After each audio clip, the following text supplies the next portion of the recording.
Hello friends, welcome to Radiant competition classes. और आज मैं आप लोगों के समक्ष 67वीं बीपीएससी और बीएसएससी सीजीएल 3 का को ध्यान में रखते हुए कुछ महत्वपूर्ण राष्ट्रीय और अंतर्राष्ट्रीय नियुक्तियां प्रस्तुत कर रहा हूं जो 2021-22 का है और ये परीक्षा की दृष्टि से अति महत्वपूर्ण रहने वाला है। मैं यहाँ 50 शॉर्ट लिस्ट कर दे रहा हूं, आप इतना याद करके चले जाइए, निश्चित रूप से इससे बाहर एक भी नहीं पूछेगा। तो चलिए स्टार्ट करते हैं। आज का पहला सवाल, आयुष्मान भारत योजना। आयुष्मान भारत योजना के सीईओ कौन है? तो इसका राइट आंसर हो जाएगा RS शर्मा। यानी कि देखिएगा, आयुष्मान भारत योजना जो क्या है, एक स्वास्थ्य बीमा योजना है जिसकी शुरुआत झारखंड रांची से की गई थी। इसके सीईओ हैं RS शर्मा। उसके बाद देखिएगा, ब्रह्मोस एरोस्पेस लिमिटेड के सीईओ एवं एमडी ये अतुल दिनकर राणे। याद रखिएगा, ब्रह्मोस एरोस्पेस लिमिटेड के सीईओ हैं अतुल दिनकर राणे। उसके बाद देखिएगा तीसरा number, deputy chief of army staff, ये बहुत इंपॉर्टेंट है, चन्नीर बंसी पोनप्पा। याद रखिएगा, चन्नीर बंसी पोनप्पा ये deputy chief of army staff हैं।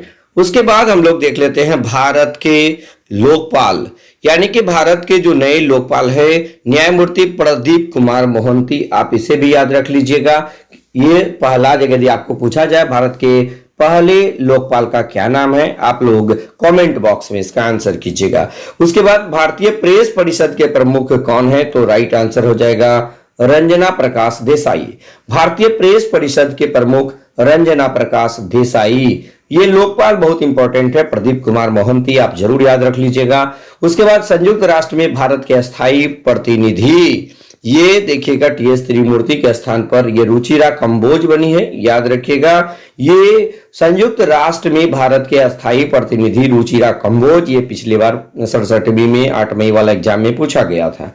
और देखिएगा, रिलायंस जियो के नए चेयरमैन कौन बने हैं? तो राइट आंसर इसका होगा आकाश अंबानी बने हैं। उसके बाद अगला देखिएगा,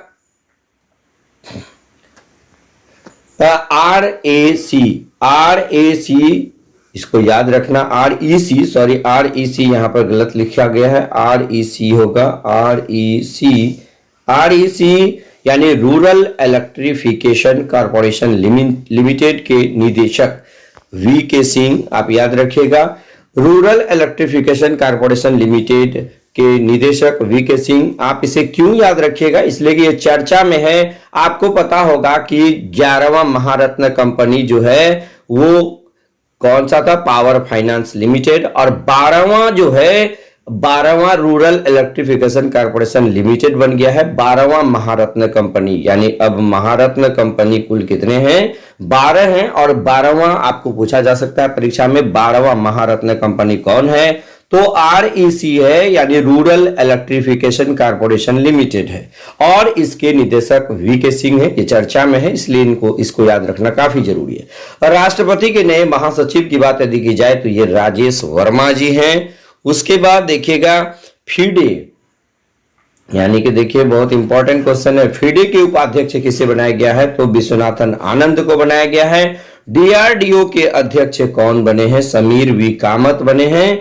इसरो के नए अध्यक्ष कौन बने हैं? तो S सोमनाथ 11वें नंबर के हैं। CSIR के महानिदेशक, वेरी वेरी इंपॉर्टेंट, ये है CSIR के महानिदेशक नल्लाथंबी कलाई सेल्वी। CSIR के महानिदेशक नल्लाथंबी कलाई सेल्वी हैं।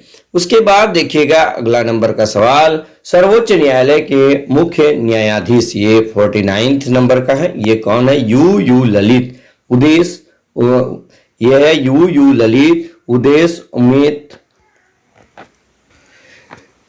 चलिए उसके बाद देखिएगा, भारतीय स्टेट बैंक के अध्यक्ष कौन है? तो दिनेश कुमार खारा हैं। उसके बाद RBI के गवर्नर कौन है? यह है आपका शक्तिकांत दास।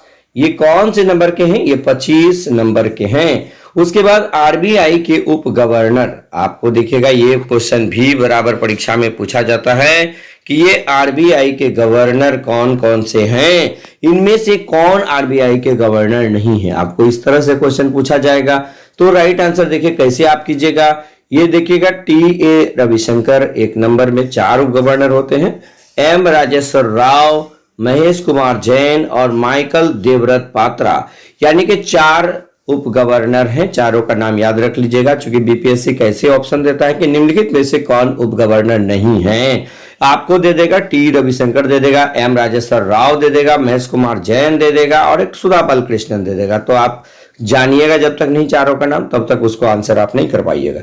इसलिए चारों के चारों उप गवर्नर का नाम जरूर याद रखिएगा कौन कौन है, टी.ए. रविशंकर, एम राजेश्वर राव, महेश कुमार जैन और माइकल देवव्रत पात्रा।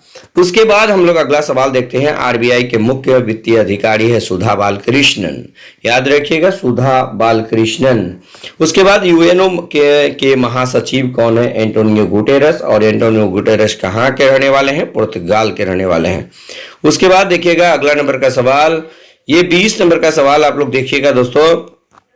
संयुक्त राष्ट्र संघ के उप महासचिव, देखिए महासचिव सब लोग जानते हैं, लेकिन उप महासचिव के बारे में यदि बात की जाए तो ये है अमीना जे मोहम्मद, ये नाइजीरिया की रहने वाली है। संयुक्त राष्ट्र संघ के उप महासचिव अमीना जे मोहम्मद है। उसके बाद 76वें सत्र में संयुक्त राष्ट्र महासभा के अध्यक्ष अब्दुल्ला शाहिद, और ये मालदीव के विदेश मंत्री भी हैं। बहुत इंपॉर्टेंट है, 76वें सत्र में संयुक्त राष्ट्र महासभा के अध्यक्ष कौन है, अब्दुल्ला शाहिद।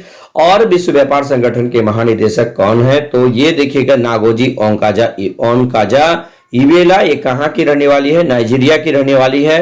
ये भी पूछा गया था 67वीं बीपीएससी में। नाटो के महासचिव कौन है, नाटो भी चर्चा में था रूस यूक्रेन युद्ध के कारण, ये जेम्स स्टोल्टेनबर्ग है। ये भी वेरी वेरी इंपॉर्टेंट, जो चर्चा में रहता है वो पूछा जाता है। नाटो के महासचिव जेम्स स्टोल्टेनबर्ग है।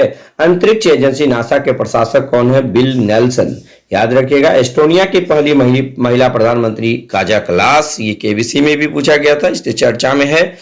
उसके बाद देखिएगा अमेरिकी सिक्के पर दिखाई देने वाली पहली अश्वेत महिला माया एंजिलो है। अमेरिकी सिक्के पर दिखाई देने वाली पहली अश्वेत महिला कौन, माया एंजिलो। डब्ल्यूएचओ की मुख्य वैज्ञानिक सौम्या स्वामीनाथन, डब्ल्यूएचओ की मुख्य वैज्ञानिक सौम्या स्वामीनाथन है। विश्व बैंक की chief financial officer Anshula Kant, very very important, विश्व बैंक की चीफ फाइनेंशियल ऑफिसर कौन है, अंशुला कांत है। अमेरिका के 46वें राष्ट्रपति जो बाइडेन, ये भी क्वेश्चन पूछा गया था, डेमोक्रेटिक पार्टी के हैं ये जो बाइडेन, याद रखिएगा। उसके बाद देखिएगा 30 नंबर का सवाल। 30 नंबर का सवाल क्या कह रहा है, अमेरिका के 49वें उपराष्ट्रपति कमला हैरिस हैं। अमेरिका के 49वें उपराष्ट्रपति का नाम क्या है, तो राइट आंसर होगा कमला हैरिस। उसके बाद देखिएगा ऑस्ट्रिया के चांसलर कौन है, तो इसका राइट आंसर हो जाएगा कार्ल नेमहर है। जर्मनी के चांसलर है ओलाफ सोल्ज, ये जान ही रहे आप। आईएमएफ के प्रथम उप प्रबंध निदेशक, इसका राइट आंसर होगा गीता गोपीनाथ। आईएमएफ के प्रथम उप प्रबंध निदेशक गीता गोपीनाथ है। उसके बाद देखिएगा पाकिस्तान के 23वें प्रधानमंत्री का नाम क्या है, तो इसका राइट आंसर होगा शहबाज शरीफ। श्रीलंका के नए प्रधानमंत्री का है दिनेश गुणवर्धने, श्रीलंका के नए प्रधानमंत्री है दिनेश गुणवर्धने। श्रीलंका के नए राष्ट्रपति रानिल विक्रमसिंघे, और फ्रांस के नए प्रधानमंत्री का नाम है एलिजाबेथ बोर्न। उसके बाद देखिएगा वेरी वेरी इंपॉर्टेंट, ऑस्ट्रेलिया के नए प्रधानमंत्री कौन बने हैं, तो एंथनी अल्बनीस। ऑस्ट्रेलिया के नए प्रधानमंत्री का नाम एंथनी अल्बनीस है। विश्व बैंक के मुख्य अर्थशास्त्री का नाम क्या है, तो इंदरमित गिल है, ये भी याद रख लीजिएगा दोस्तों। उसके बाद देखिएगा 40 नंबर का सवाल, ओलंपिक में हिस्सा लेने वाली पहली ट्रांसजेंडर का क्या नाम है, तो लॉरेन हावर्ड है। ये पाकिस्तान की पहली महिला ट्रांसजेंडर डॉक्टर का नाम क्या है, तो ये राइट आंसर होगा सारा गिल। और यूएसए राष्ट्रपति चुनाव लड़ने वाली प्रथम हिंदू महिला का नाम क्या है, तो इसका राइट आंसर हो जाएगा तुलसी गैबार्ड। उसके बाद न्यूजीलैंड की पहली भारतीय मूल की मंत्री कौन बनी है, तो इसका राइट आंसर होगा प्रियंका राधाकृष्णन। उसके बाद देखिएगा बहुत ही इंपॉर्टेंट क्वेश्चन है, सबसे युवा सांसद का क्या नाम है, तो राइट आंसर होगा चंद्रानी मुर्मू, यानी कि सबसे युवा सांसद का नाम क्या है, तो चंद्रानी मुर्मू है।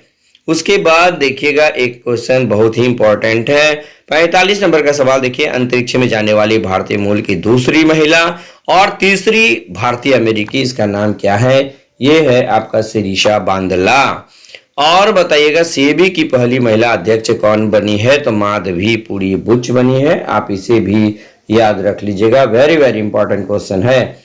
उसके बाद ओएनजीसी की पहली महिला अध्यक्ष का नाम क्या है? तो अलका मित्तल है। जेएनयू की पहली महिला वाइस चांसलर का नाम क्या है? तो शांति श्री धूलीपुरी है। उसके बाद देखिएगा सेकेंड लास्ट क्वेश्चन, सेल की पहली महिला चेयरमैन, तो इसका राइट आंसर क्या हो जाएगा? सोमा मंडल।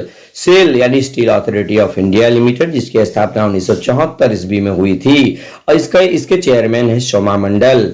और सुप्रीम कोर्ट में जज बनी पहली महिला वकील का क्या नाम है? तो राइट आंसर हो जाएगा इंदु मल्होत्रा। तो इस प्रकार यहाँ पर आज 50 जो है करेंट अफेयर्स के तहत नियुक्तियों के बारे में, ये भारत और विश्व के बारे में है, और इसे आप जरूर याद कर लीजिएगा दोस्तों। अंतिम समय में यहां से 1 या 2 प्रश्न आपका रहेगा ही, इसकी गारंटी है। तो यदि आपको वीडियो अच्छा लगे तो लाइक, शेयर और कमेंट जरूर कीजिएगा, और यदि पहली बार हमारे चैनल पर आए हैं तो उसे सब्सक्राइब जरूर कर लीजिएगा दोस्तों। तो बस आज के वीडियो में इतना ही, धन्यवाद।